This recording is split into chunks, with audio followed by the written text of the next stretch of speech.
La Asamblea Nacional aprobó un acuerdo que reitera el rechazo a la ilegalidad de la deuda de los bonos 2020 de Petróleos de Venezuela. El diputado de la Comisión de Energía, Elías Mata, informó que el pago de intereses aprobados este año se realizó bajo protesta. La garantía que se dio a los tenedores de bonos, el 51% de Citgo, es ilegal porque era un contrato de interés nacional y no pasó por el Parlamento venezolano. Lo comentaremos como es natural durante la tarde de hoy. Además, denunció que el oficialismo llevó la deuda a 175.000 millones de dólares en nuestro país. Varios datos: el nuevo aumento salarial no alcanza para nada. Esto lo dijo el secretario general de la Confederación de Trabajadores de Venezuela. Lo comentaremos también como es natural. La pregunta que nos hacemos es: ¿qué fue del plan de recuperación económica que ubicó el sueldo mínimo en $30 hace un año? ¿Para qué alcanzan $7,6, que es el nuevo sueldo mínimo anunciado en nuestro país en pleno proceso hiperinflacionario? Y la OEA recibió al ministro de Exteriores de Ecuador, José Valencia, para informar sobre la situación en su país. El canciller denunció la participación de extranjeros en las protestas y un plan de coordinación detrás de las manifestaciones. Lo comentaremos como es natural durante la tarde de hoy. Esto es Conexión 750, comenzamos.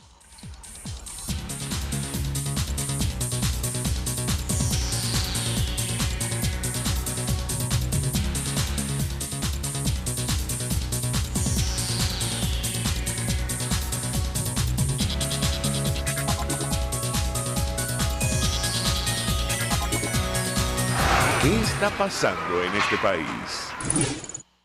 Y saludamos vía Skype a nuestro primer invitado, Juan Fernando Flores, es asambleísta de Ecuador, dirigente del partido Creo en ese país.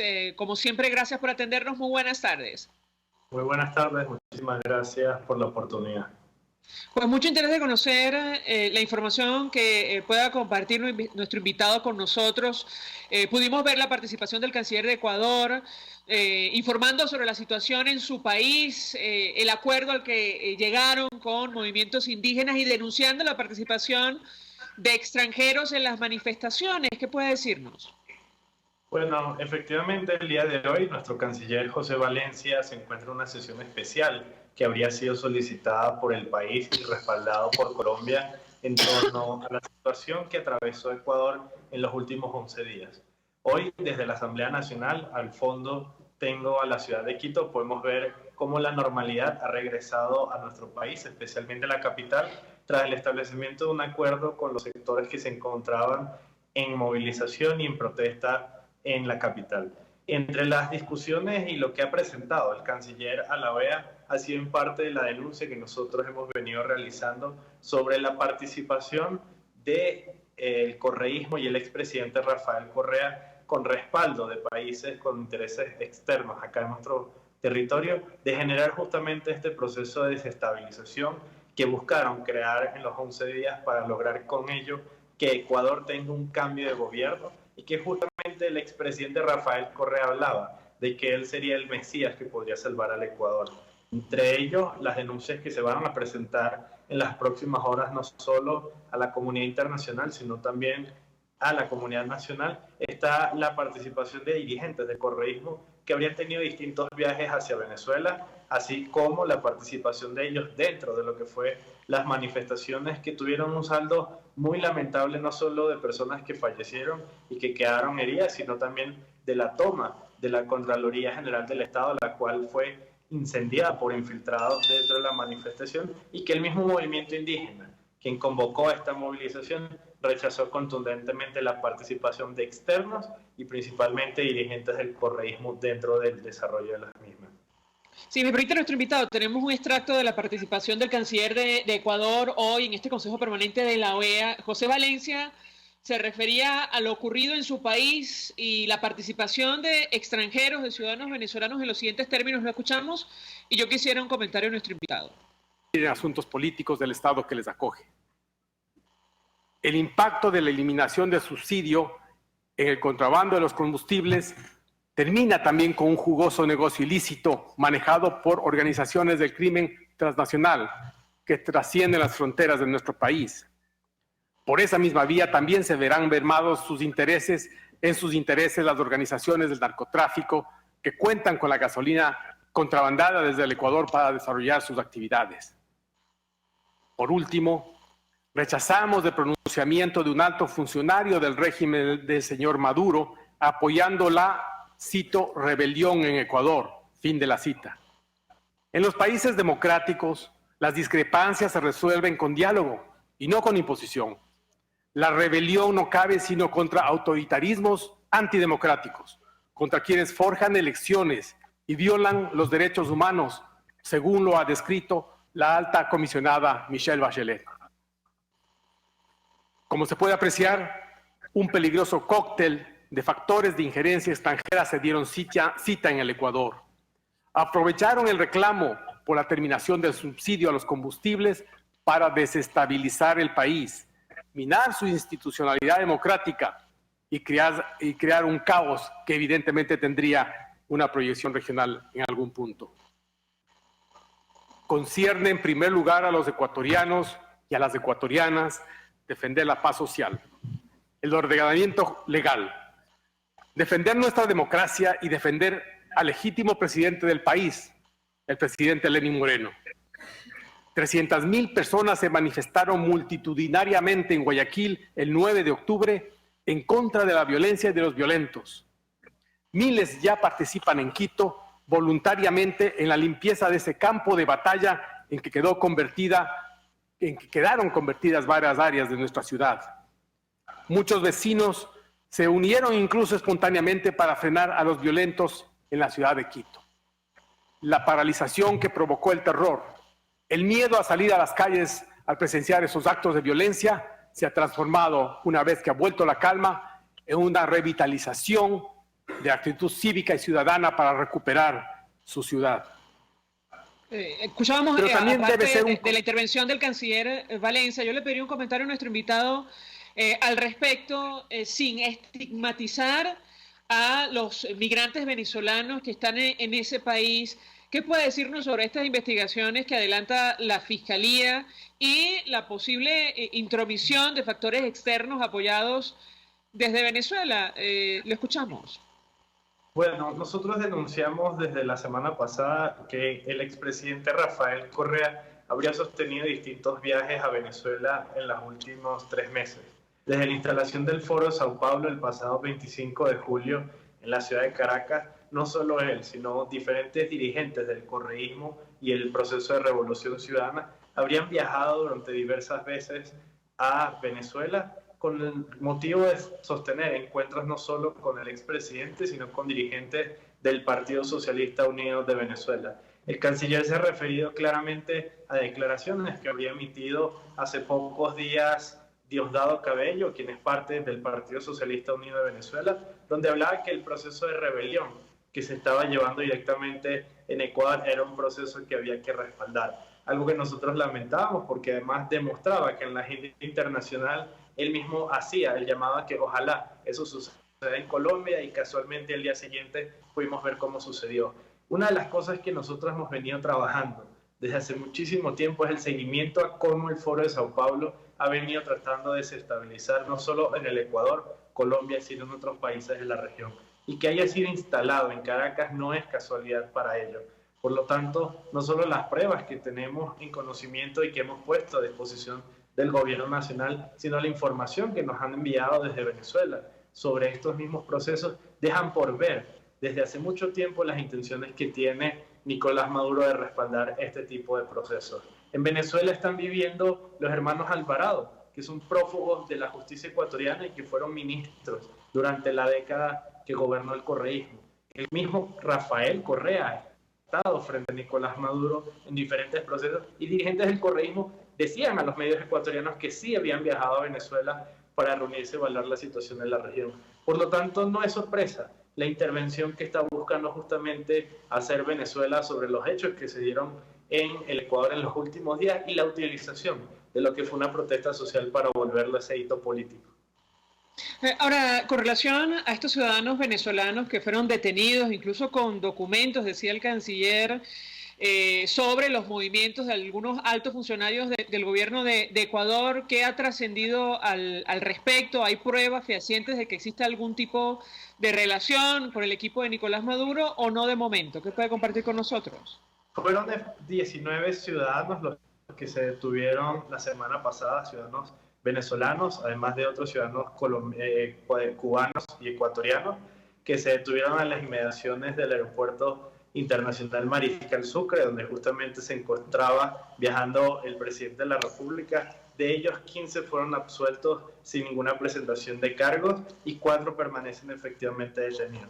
En estos momentos, Fiscalía está desarrollando todas las investigaciones pertinentes, no solo de ellos, sino de ciudadanos que también fueron detenidos durante las movilizaciones y manifestaciones, para poder entender desde qué momento se encuentran en el Ecuador, cuáles han sido las intenciones de ellos desde que llegaron al país y bajo quién estarían funcionando en direccionamiento a la estrategia que estuvieron ejecutando. Aquí hay muchas cosas que Fiscalía tendrá que ahondar para poder entender la participación de estos ciudadanos extranjeros, donde ahí es importante recalcar un llamado a la comunidad ecuatoriana a que el hecho de que estos ciudadanos detenidos sean de nacionalidad venezolana no hace que todos los ciudadanos venezolanos sean así.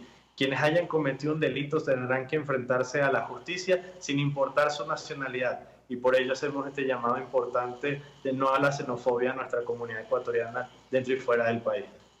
Ha visto seguro nuestro invitado la reacción del expresidente Correa tratando de desligarse de los hechos violentos en Ecuador, advirtiendo que si él se presentara ganaría una eventual elección. ¿Qué responde usted a estas declaraciones? Que el expresidente, si se presentara en el Ecuador, su menor preocupación sería de si gana o no gana unas elecciones.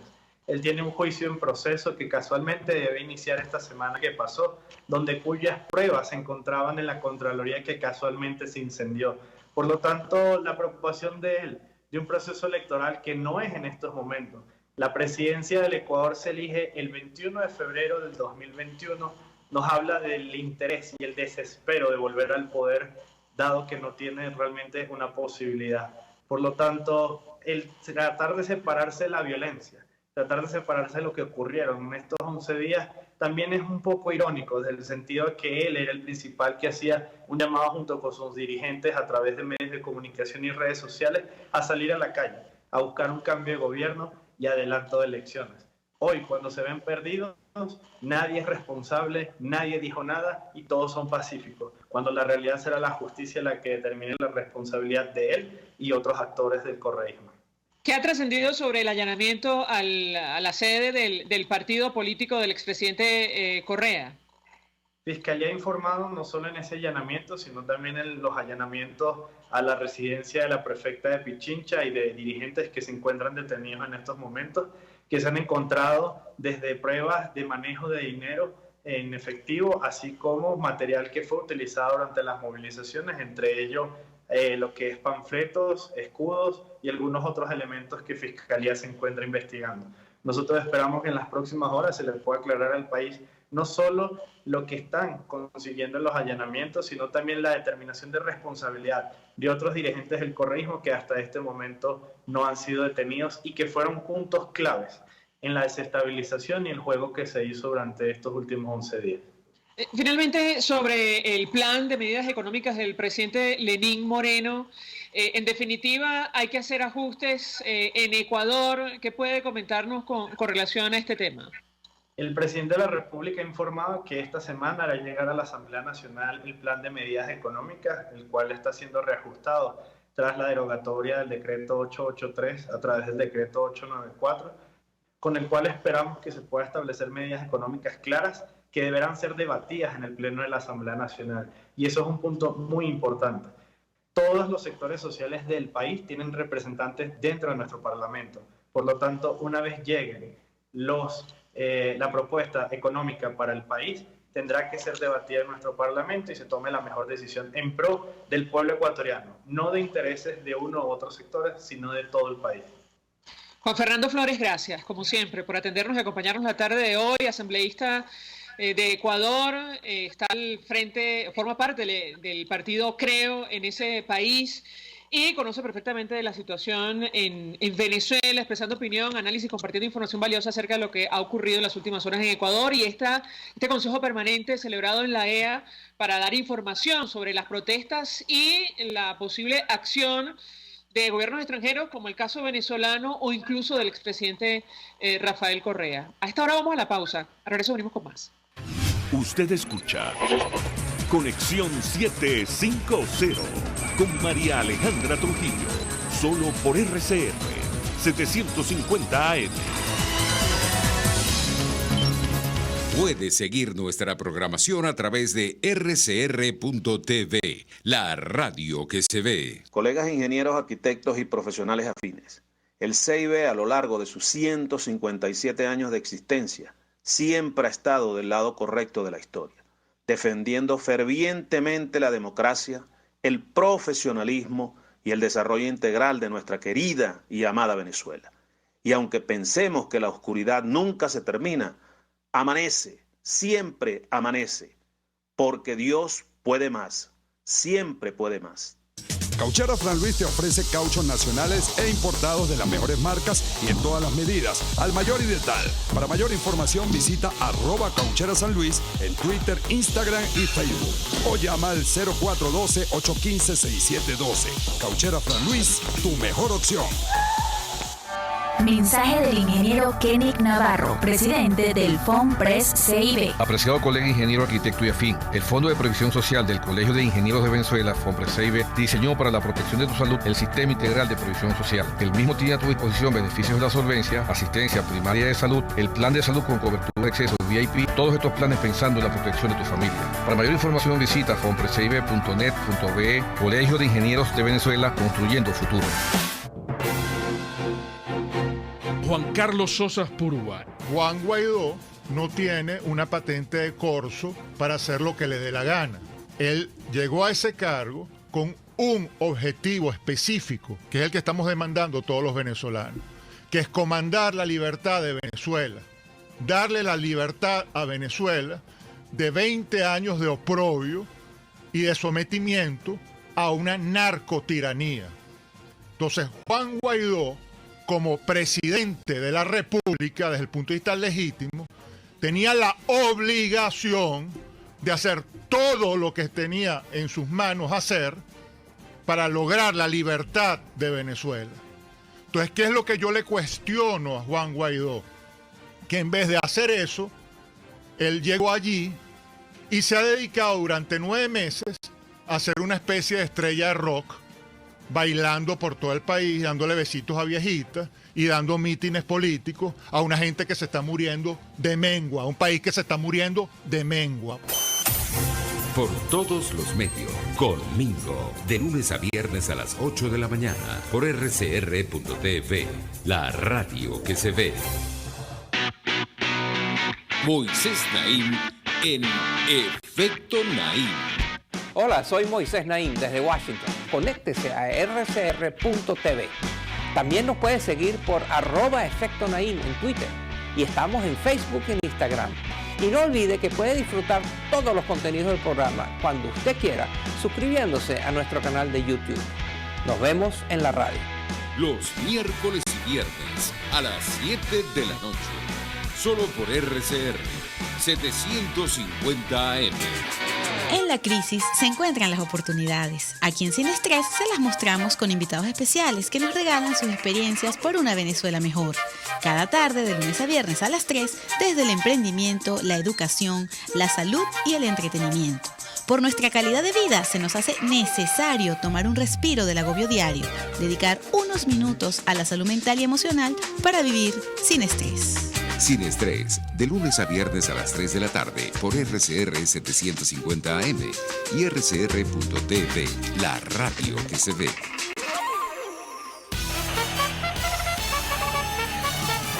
Conéctese a la emoción del hippismo nacional e internacional en Trasnocho Hípico, con la llave ganadora, Jesús Oropesa y Héctor Alonso. Estadísticas, entrevistas, pronósticos. Trasnocho Hípico, todos los miércoles, jueves y viernes a las 11 de la noche. Solo por RCR Deporte, 750 AM.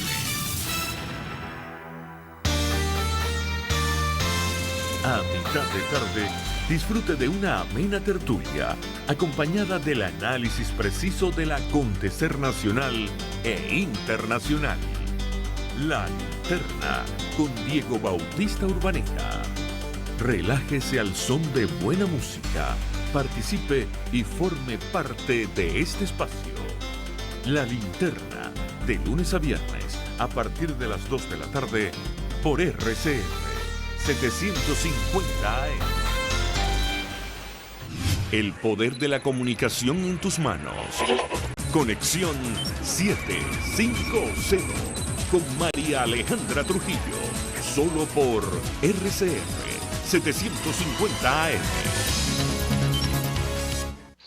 Continuamos, amigos, en Conexión 750, y hoy la Asamblea Nacional acordó desconocer la sentencia número 0324 de fecha 27 de agosto de 2019 de la Sala Constitucional del Tribunal Supremo de Justicia por ser contraria a los intereses de la República, usurpar funciones de la Asamblea Nacional y violar abiertamente la autonomía universitaria consagrada en la Constitución Nacional. También ratificó el Parlamento que, en consonancia con la autonomía que la Constitución Nacional le otorga a las universidades para dictar sus propias normas y reglamentos, es competencia exclusiva de cada una de ellas la definición de sus reglamentos para las elecciones, la elección de sus autoridades. Para hablar acerca de este tema y la actividad que se realizó en el Aula Magna de la Universidad Central de Venezuela, saludamos al secretario general de la UCB, Amalio Belmonte. Profesor, como siempre, gracias por atendernos. Buenas tardes.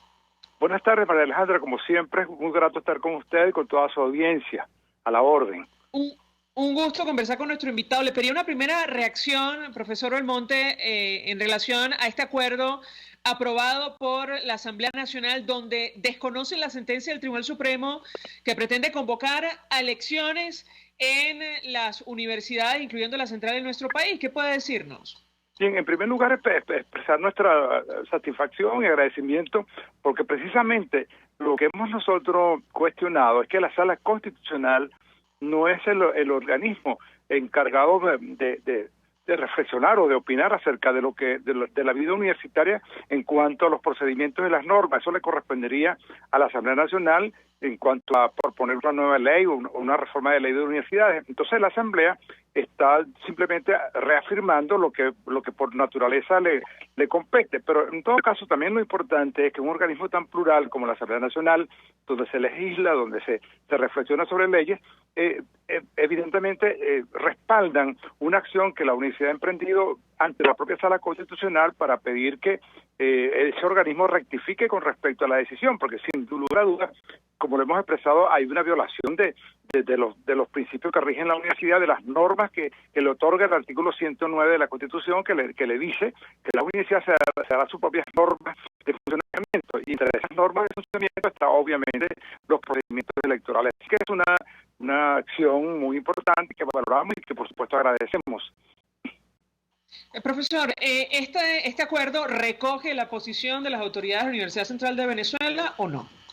Bueno, quizás la redacción o el perfil que le otorga quizás la voz no es exactamente igual, pero la naturaleza de lo que nosotros hemos opinado es que hemos dicho lo siguiente: pensamos que es inconstitucional la decisión de la sala constitucional, valga el juego de palabras que está allí, que violenta la autonomía universitaria y también el artículo 109. Creo que eso se recoge en el espíritu de lo que se aprobó.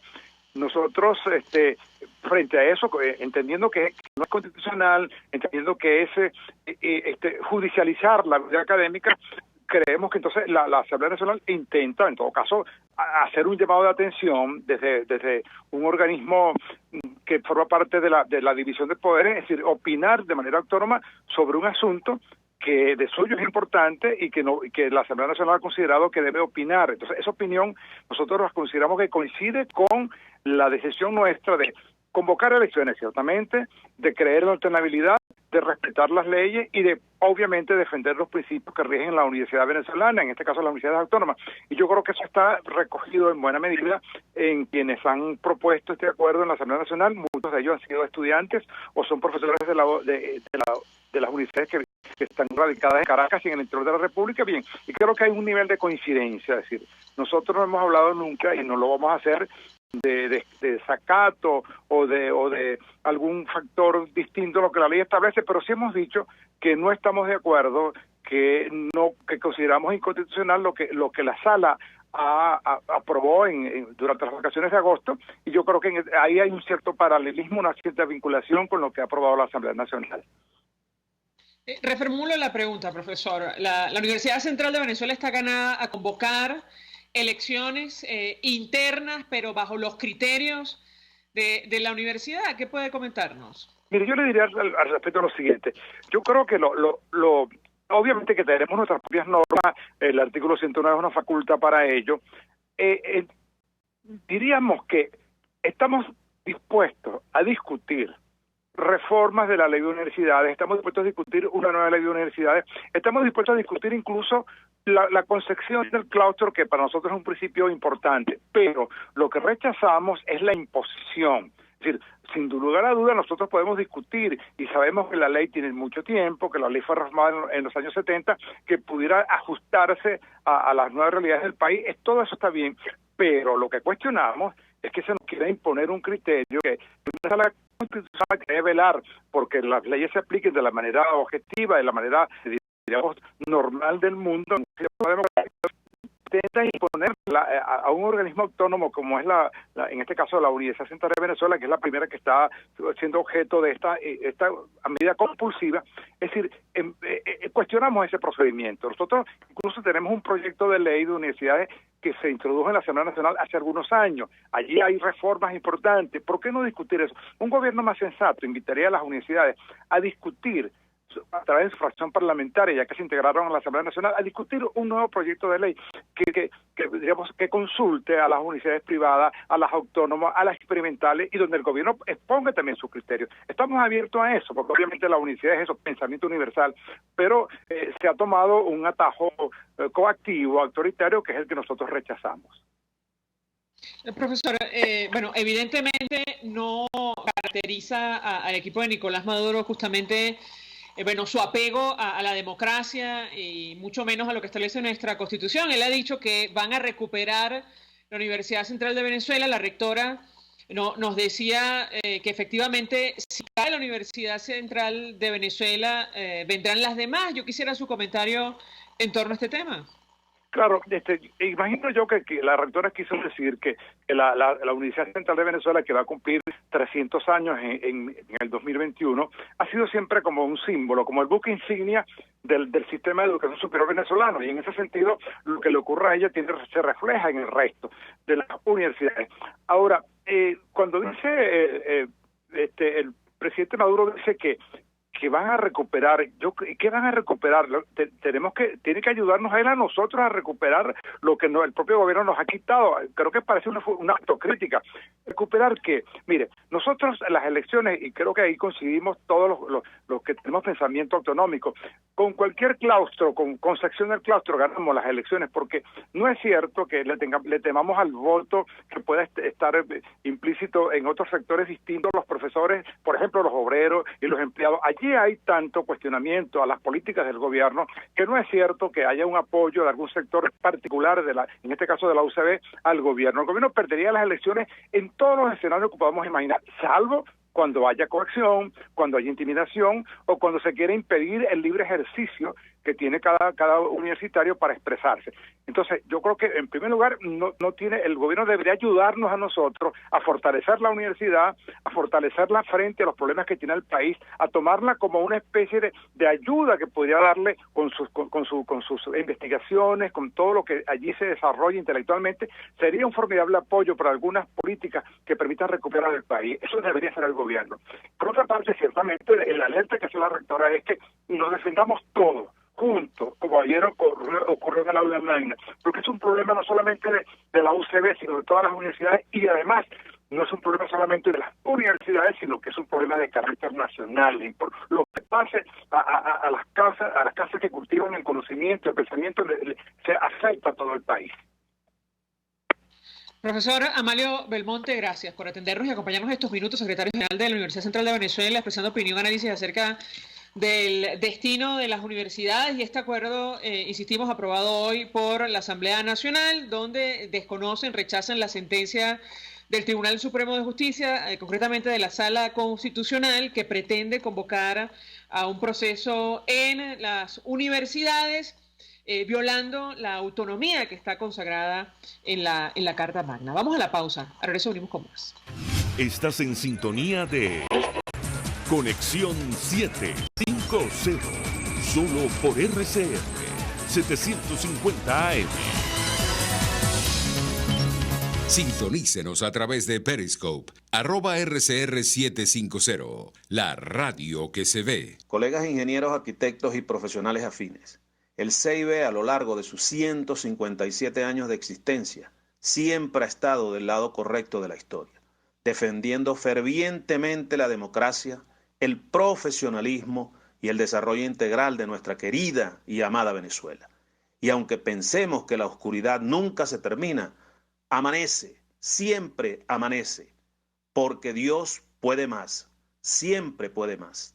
Si tu problema es de salud traumatológica u ortopédica que ameriten intervención o tratamiento médico de calidad, te recomiendo llames al 0424-142-6444 y solicite cita con la doctora Suecia Luna, médico cirujano especialista en traumatología y ortopedia. O acércate a la avenida Francisco de Miranda, frente a los Cortijos de Lourdes, edificio Sandra, mezanina, oficina 1. Recuerda, tu salud primero, pero con una profesional de primera. Mensaje del ingeniero José Peraza, tesorero del FOMPRES CIB. Estimado colega ingeniero, arquitecto y profesional afín, el Colegio de Ingenieros de Venezuela y el Fondo de Previsión Social, preocupado por la salud de tu familia, ha diseñado un sistema de salud integral que coloca a tu disposición y que contiene asistencia primaria de salud, ambulancia, hospitalización, cirugía, oftalmología, dermatología, fisioterapia, psicología, odontología, farmacia y funerario. Para mayor información, visítanos a nuestros portales cib.net.be, fomprescib.net.be, Colegio de Ingenieros de Venezuela, construyendo futuro. RCR 750 AM, porque lo bueno une. Este programa es presentado por Puig es María. María es de Puig. La Academia de Ciencias Físicas, Matemáticas y Naturales presenta El progreso tiene su ciencia. Hoy presentamos Pedro Rada y la adicción al azúcar. Muchos comportamientos que producen placer están asociados a una mayor supervivencia, por lo que tendemos a desarrollar adicción a estos. Cuando se nos priva de estos placeres, se genera un síndrome de abstinencia. Pedro Rada demostró que el consumo de azúcar es una de estas conductas que genera adicción, y la falta de ella puede producir un síndrome de abstinencia con síntomas similares a los que provoca la falta de morfina en un animal adicto a esta droga. Pedro Rada se graduó de médico cirujano de la Universidad de los Andes y obtuvo su doctorado en Ciencias Médicas en la Universidad del Zulia. Fue postdoctorante en la Universidad de Princeton, en Estados Unidos, y es actualmente profesor titular de la Facultad de Ciencias de la Universidad de los Andes. Sus trabajos de investigación sobre adicción al azúcar en ratones de laboratorio figuran entre los más importantes a nivel mundial. Rada demostró que el excesivo consumo de azúcar produce cambios neurológicos en el cerebro que activan a circuitos nerviosos del placer similares a los que se producen con la adicción a drogas como la morfina y la cocaína.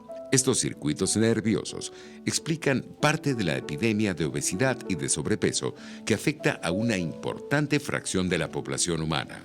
Por sus contribuciones sobre sus aspectos neuronales de la adicción al azúcar y sobre varias enfermedades del sistema nervioso, Pedro Rada fue galardonado en 2017 con el premio Lorenzo Mendoza Fleury de la Fundación Empresas Polar. El progreso tiene su ciencia. La Academia de Ciencias Físicas, Matemáticas y Naturales presentó El progreso tiene su ciencia. Cuando cierras los ojos y viajas en el tiempo.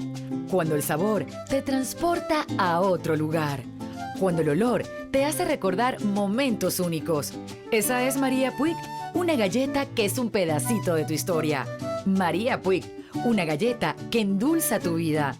María Puig, una galleta que te ha acompañado por más de 100 años. Puig es María. María es de Puig. Este programa fue presentado por Puig es María. María este Puig. RCR 750 AM, porque lo bueno une.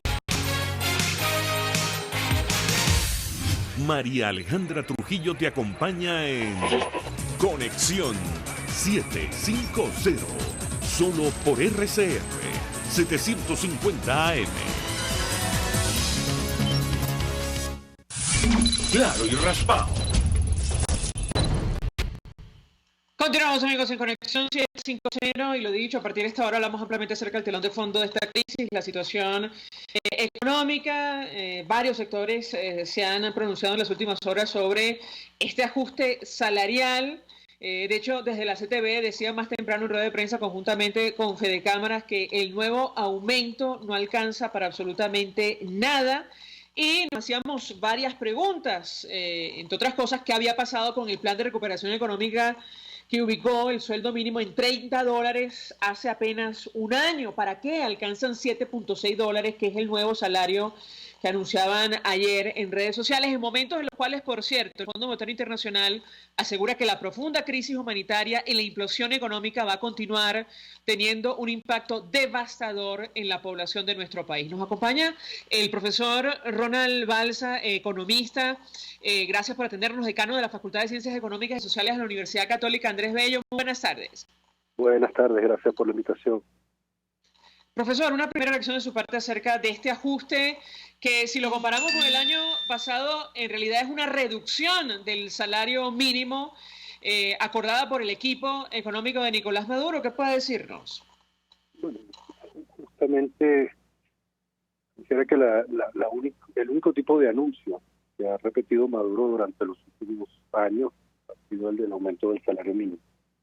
Y siempre es un aumento que implica una capacidad de compra menor para los trabajadores. Hay otros reconocimientos que ha hecho que son importantes, pero que se quedan en nada. Y yo quisiera resaltar el hecho de que hoy es 15 de octubre, según la ley de administración financiera del sector público que el mismo Maduro firmó en el año 2015. Hoy debía presentarse ante la Asamblea Nacional el presupuesto. Y en el presupuesto deberíamos ver no solamente la partida relacionada con las remuneraciones a los trabajadores, sino con todo lo que tiene que ver con los gastos que el gobierno debe hacer. Deben hacer en los hospitales, en las universidades, que tienen grandísimos problemas, en las cárceles, las policías, los bomberos, toda la prestación de servicios que todos los gobiernos pueden estar prestando en el mundo. Además de aquellos que se comprometió Hugo Chávez a hacer, o sea, se tomó el control de la electricidad, por ejemplo, se creó Corpoelec, o se tomó la responsabilidad sobre la gasolina, el gas, sobre todo lo que en este momento debería tener unos precios que pudiera permitir sostener el gasto del gobierno. Nada de eso sirve. Cuando se hace un anuncio de un aumento del salario y no le permite a los trabajadores comprar nada, la pregunta básica es ¿qué se ha hecho con los recursos públicos durante todo este tiempo? Y desde el año 2015 hasta acá no se ha presentado ni siquiera esta versión parcial, incompleta, mal hecha del presupuesto que presentaba Giordani, sino que, bueno, ni siquiera lo que supuestamente recibe la Asamblea Nacional con permiso Nacional Constituyente, con permiso del Tribunal Supremo de Justicia, se divulga. Y lo que tenemos es pues, una hiperinflación que el mismo Maduro reconoció hace un año, era consecuencia de no tener una disciplina fiscal prusiana. O sea, aumentos de salario lamentablemente son esas noticias repetidas que nos muestra pues, que por ese camino no se resuelve nada y se agrava todo. Profesor, si me permite, tenemos un extracto de la declaración que ofrecía Nicolás Maduro en noviembre de 2018, 100 días después del plan de recuperación económica y cuando anunciaba aquello del medio petro. 1.800 bolívares era el salario, entonces $30 mensuales. Vamos a escuchar en qué términos él anunciaba estos temas y yo quisiera su comentario luego de lo que ha pasado ayer, un ajuste a $7.6 mensuales como nuevo salario mínimo en nuestro país. Escuchemos. Petro, el arranque del programa de recuperación económica. Medio petro. Y luego hicimos un proceso de adaptación, mejoramiento, avance de todas las tablas salariales del país, de todas. Todas fueron mejoradas. ampliamente mejoradas todas las tablas salariales del país. La derecha salió a mentir con 4 voceros por aquí y por allá sobre las tablas salariales, los contratos colectivos. Y la clase obrera confió en mí. Le doy las gracias a los trabajadores que me dieron su voto de confianza. Confiaron en mi palabra.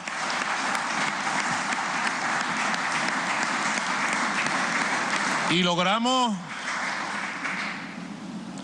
salarizar todas las tablas, recuperar todas las tablas sobre la base de un nuevo modelo, el Petro, del medio Petro para arriba. La escala salarial básica de todas las tablas es el medio Petro, y de ahí para arriba, ¿verdad? 3/4 de Petro, un Petro y cuarto, un Petro y medio, un Gustavo Petro, etcétera, 2 Petros, 3 Petros, etcétera, etcétera.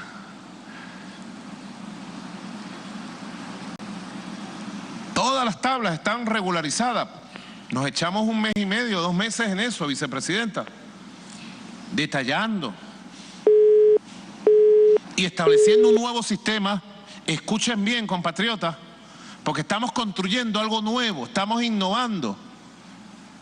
Esto no está en ningún manual de economía, lo que estamos haciendo. Sí, bueno, creo que la única verdad de toda esta declaración que hemos compartido es que esto no está en ningún manual de economía. Lo decía Hayek, si los comunistas supieran de economía es que no serían comunistas. Esto del medio Petro no aplica hoy día en lo absoluto, se ubica según la página oficial de petro.gov.be en más de 1 millón de bolívares de los de ahora. El aumento de ayer fue a 150.000 bolívares, lo que equivale a $7,6 mensuales, no por hora, insistimos, ni diarios, ni semanales, mensuales. Es probablemente el sueldo más bajo de todo el planeta ahora mismo, y efectivamente esto de que ha ampliado las tablas salariales de los trabajadores en el país es falso al día de hoy, porque entre otras cosas, con la inyección de bolívares que esto va a significar en nuestra economía en plena depresión, se va a traducir otra vez un incremento de los precios y una devaluación probablemente de la moneda. Profesor Balsa, quisiera su comentario del extracto que tuvo la oportunidad de escuchar. Decía, todavía no lo tenemos.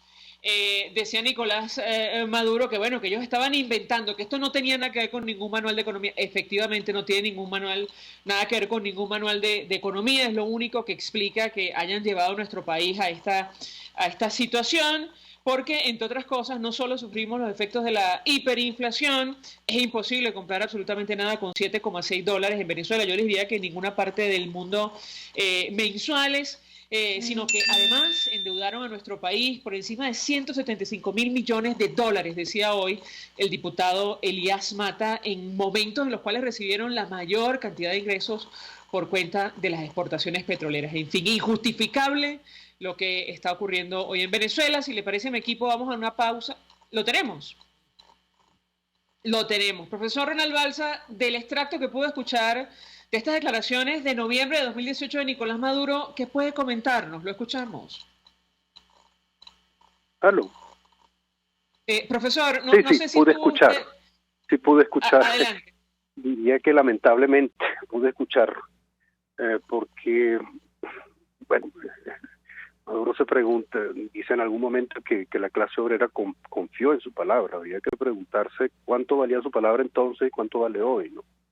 Haber hablado del Petro durante todo ese tiempo es algo que fue innecesario desde todo punto de vista. El Petro parecía ser únicamente una unidad de medida para poder decir que iba a incrementar el salario a medio Petro, y luego pues comienza a hablar de 1 Petro, 2 Petros, 3 Petros, como si efectivamente el Petro no tuviera ninguna relevancia ni siquiera como unidad de cuenta, ¿no? En algún momento se dijo que el Petro era un criptoactivo o era una criptomoneda, y eso implicaba que debía poder comprarse o venderse en alguna parte, y ha pasado 1 año y hemos visto que no se compra ni se vende como puede hacer con el Bitcoin, por ejemplo, que son criptomonedas que efectivamente tienen un mercado y tienen precios conocidos, ¿no? Aquí hay una arbitrariedad completa con respecto al valor del Petro, y a través de ella con respecto al valor al monto que supuestamente iba a significar el salario, ¿no?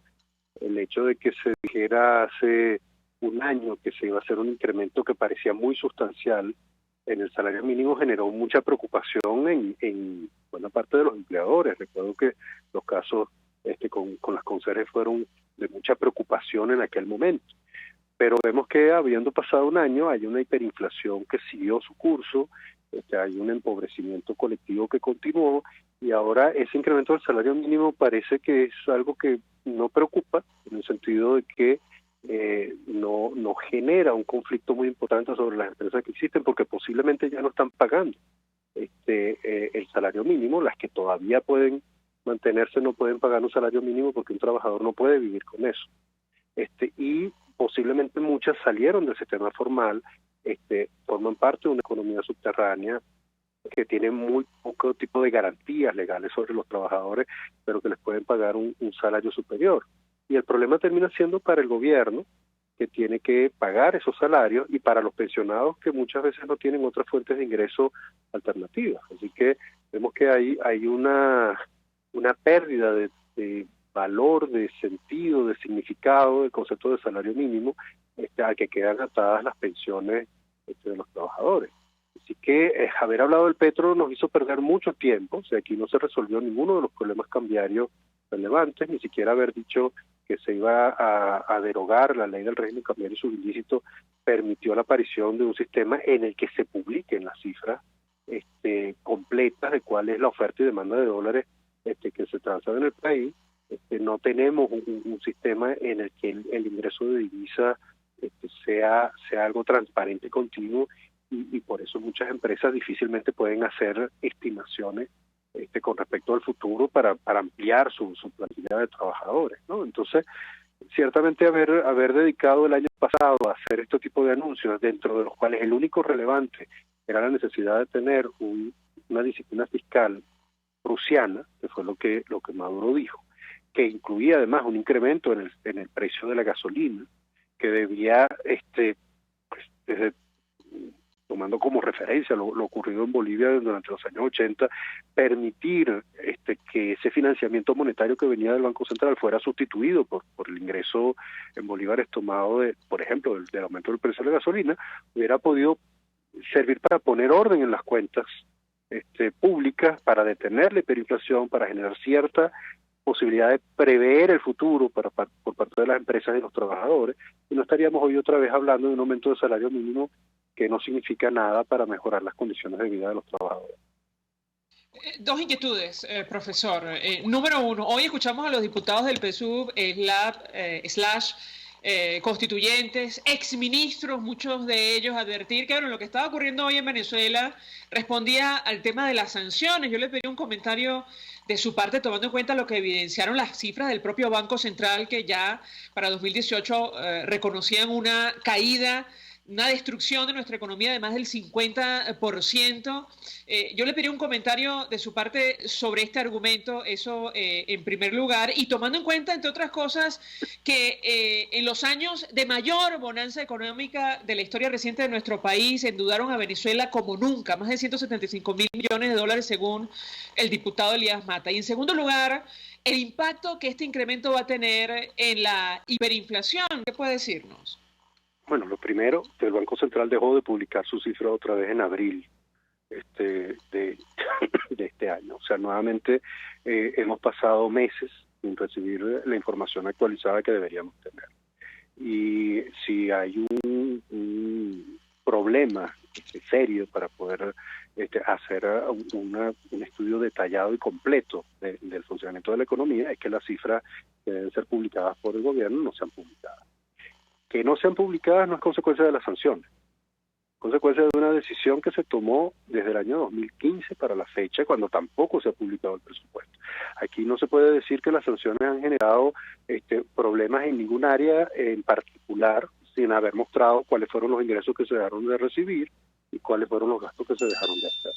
Porque, como lo indica, o sea, que hubo unos años de bonanza extraordinaria, recibimos una cantidad enorme de dólares que se perdieron en el FONDEI, se perdieron en el Fondo Chino, que se perdieron en gastos que hizo el gobierno después de haberse endeudado masivamente, de haber endeudado a PDVSA, haber comprometido a Citgo. Es decir, aquí nunca faltó dinero durante los años de Hugo Chávez, y ese dinero debió convertirse en trenes, en metros, en hospitales, en universidades, en colegios. Debió convertirse en una promoción a la investigación y al estudio que lamentablemente no tenemos. Aquí no se puede decir que las sanciones que hayan comenzado en el año 2017 son responsables de una crisis después de haber recibido una enorme cantidad de dólares, la mayoría de los cuales vinieron de los Estados Unidos y una parte que vino de China con lo del fondo chino. Aquí se recibió una enorme cantidad de recursos de los cuales nunca se ha rendido suficiente cuenta. ¿Que las sanciones pueden empeorar las situaciones de aquí en adelante? Sí, porque hay algún tipo de sanciones que uno difícilmente puede entender qué objetivo tienen. Por ejemplo, las que pueden haber sobre el uso de Mastercard y de Visa, que son medios de cambio del país. Y puede haber otro tipo de sanciones que puedan dificultar transacciones que se hagan dentro del país, que se hagan con otros países. Pero el hecho de que puedan tener una consecuencia negativa de aquí en adelante no significa que nosotros hayamos llegado a esta crisis humanitaria, a tener esta enorme cantidad de niños con problemas nutricionales severos, que van a tener consecuencias de aquí hacia adelante, que hayan sido consecuencias de un manejo de los recursos tan opaco, tan irresponsable, tan destructivo como ha sido el que ha tenido el gobierno de Hugo Chávez y de Nicolás Maduro. Y es tan grave la situación que hoy justamente deberíamos nosotros estar viendo el presupuesto y que alguien nos diga cómo las sanciones están impidiendo que se envíe un presupuesto al hospital de niños que permita cuidar a esos niños que están allí. O sea, aquí no hay un presupuesto donde yo pueda ver cómo las sanciones están perjudicando la salud del país. Y no me pueden decir en términos generales que como hay unas sanciones y no se permite venderlo el petróleo en las condiciones que el gobierno quisiera, por esa razón es que los niños no están recibiendo una atención médica, porque lamentablemente venimos de haber perdido una enorme cantidad de dólares que vinieron de Estados Unidos y de China por venta de petróleo. Profesor Ronald Balsa, gracias por atendernos, acompañarnos estos minutos, expresando opinión, análisis acerca del telón de fondo de esta crisis, la situación económica en nuestro país, decano de la Facultad de Ciencias Económicas y Sociales de la Universidad Católica, Andrés Bello. Vamos a la pausa, a regreso venimos con más. Escuchamos Conexión 750, solo por RCR 750 AM. Puedes seguirnos en nuestras redes sociales. En Twitter, @RCR750, la radio que se ve. Colegas ingenieros, arquitectos y profesionales afines, el CIB a lo largo de sus 157 años de existencia siempre ha estado del lado correcto de la historia, defendiendo fervientemente la democracia, el profesionalismo y el desarrollo integral de nuestra querida y amada Venezuela. Y aunque pensemos que la oscuridad nunca se termina, amanece, siempre amanece, porque Dios puede más, siempre puede más. Las carteras Daniela Ross son una extensión de tu personalidad. Cuando una cartera es capaz de reflejar tus sueños, cuando buscas diseños, calidad y colores vibrantes que le impriman a tu look ese toque especial que atrapa las miradas. Carteras Daniela Ross únicas, diseñadas teniendo como patrón a la mujer venezolana de hoy, llena de retos y libertad. En Instagram @Daniela Ross M. Daniela Ross, la cartera hecha en Venezuela con nombre y apellido. Mensaje del ingeniero José Peraza, tesorero del FONPRES CIB. Estimado colega ingeniero, arquitecto y profesional afín, el Colegio de Ingenieros de Venezuela y el Fondo de Previsión Social, preocupado por la salud de tu familia, ha diseñado un sistema de salud integral que coloca a tu disposición y que contiene asistencia primaria de salud, ambulancia, hospitalización, cirugía, oftalmología, dermatología, fisioterapia, psicología, odontología, farmacia y funerario. Para mayor información, visítanos a nuestros portales cib.net.be, fonprescib.net.be, Colegio de Ingenieros de Venezuela, construyendo futuro. Un espacio que analiza y debate la coyuntura política, económica y social de nuestro país. Acompañe cada mañana a la periodista María Alejandra Trujillo en Palabras más, palabras más, palabras menos. Palabras más, palabras menos. Informes, entrevistas, análisis y discusiones sobre los temas de actualidad. Es lo que más te puedo dar, es lo de siempre. Palabras más, palabras menos. De lunes a viernes, de 7 a 8 de la mañana, por RCN 750 AM.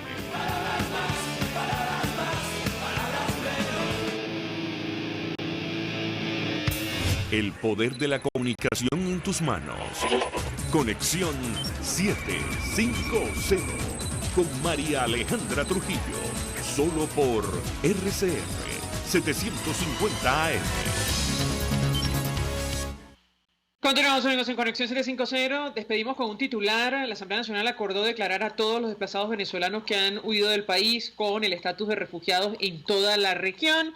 Habrá que ver si esto se cumple. De momento es un acuerdo político alcanzado por el Parlamento venezolano. Nosotros nos despedimos y lo hacemos a nombre de Jaime Nestares, de Dirección General de la Estación, en la gerencia de producción Willy Chacaya, en la producción Kenyer Jaramillo y María Quintero, en los controles Víctor Mejías, quien tuvo el inmenso placer de acompañarles, María Alejandra Trujillo.